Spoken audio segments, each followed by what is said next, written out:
अस्सलामु अलैकुम दोस्तों, मैं हूं असलम आलम और आप देख रहे हैं गल्फ़ एक्सपर्ट।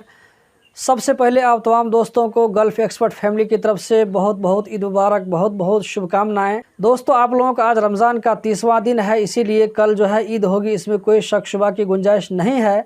तो कल जो आप लोगों की ईद की नमाज़ होगी वो 5:05 सुबह के वक्त होगी। तो इस टाइमिंग का आप लोग ज़रूर ख्याल रखें और इसी हिसाब से आप लोग तैयारी करें। और जिन जगहों पर नमाज़ पढ़ने के लिए तैयारी की गई है या जिन मस्जिदों में, तो वक्त पर आप लोग उसी हिसाब से पहुँचें।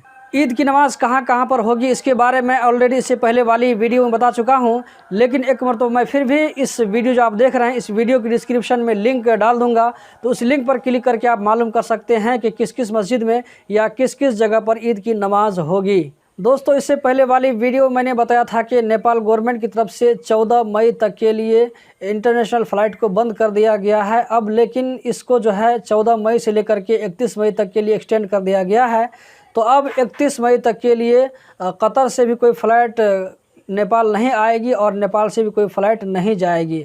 अब यह है कि अगर कोई खुसूसी फ़्लाइट अगर आए तो वो उसकी बात अलग है, लेकिन नॉर्मल जो फ़्लाइट इससे पहले होती थी तो वो नॉर्मल फ़्लाइट 31 मई तक के लिए बंद है। इसके बारे में बहुत सारे दोस्त पूछ रहे थे कि इसके बारे में कुछ अगर अपडेट है तो दीजिए। तो आज की जानकारी के मुताबिक ये 31 मई तक के लिए बंद है। आप में से अगर किसी का टिकट बना हुआ है तो वो काउंटर में जाकर के टिकट को चेंज करवा सकते हैं या इसको होल्ड करा सकते हैं। और जो भाई नेपाल से कतर जाने वाले थे, जिन लोगों का जो वहाँ पे क्वारंटीन बुक था, तो वो लोग भी अपने जो है क्वारंटीन को फिर से कैंसिल कर सकते हैं और अपने पैसा को वापस ले सकते हैं। याद रखिए, 31 मई तक के लिए तमाम इंटरनेशनल फ़्लाइट बंद है। और 31 मई तक ही नहीं, बल्कि अगर कोरोना का सिचुएशन नेपाल में अगर कम नहीं होगा तो ये ज़्यादा भी हो सकता है। तो इसीलिए कोशिश करें कि इस बीच में कोई नेपाली वीज़ा भी इशू आप लोग मत करें। और जहाँ तक इंडियन फ़्लाइट की बात है तो दोस्तों, आज मैंने अपने मोबाइल में चेक किया था तो कतर की जो है फ़्लाइट इंडिया के लिए जा रही है और इंडिया से भी कतर के लिए फ़्लाइट जा रही है।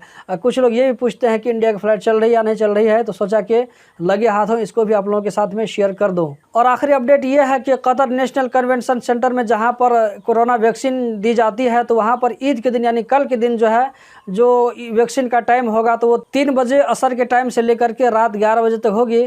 उसके बाद ईद के दूसरे तीसरे और उसके बाद जो नॉर्मल टाइमिंग होगी तो वो सुबह 7 बजे से लेकर के 11 बजे तक होगी। तो इसी हिसाब से आप लोग जो है टाइमिंग सेट करें। जिन लोगों का वहाँ पे वैक्सीन अगर लगवाने का है तो इसी हिसाब से आप लोग वक्त देख करके जाएं। तो दोस्तों, यही थी आज की छोटी सी वीडियो। उम्मीद करता हूँ ज़रूर पसंद आई होगी। जाइए आप लोग ईद की खुशी मनाइए, इंजॉय कीजिए, लेकिन सोशल डिस्टेंस का ज़रूर ख्याल रखिएगा। कतर गवर्नमेंट ने कोरोना के हवाले से जिन जिन चीज़ों के बारे में परहेज़ करने को कहा है, जो वहाँ पे गाइडलाइन जारी किया है, उसका ज़रूर ख्याल रखें। तो मिलते हैं किसी और वीडियो में। अल्लाह हाफिज़।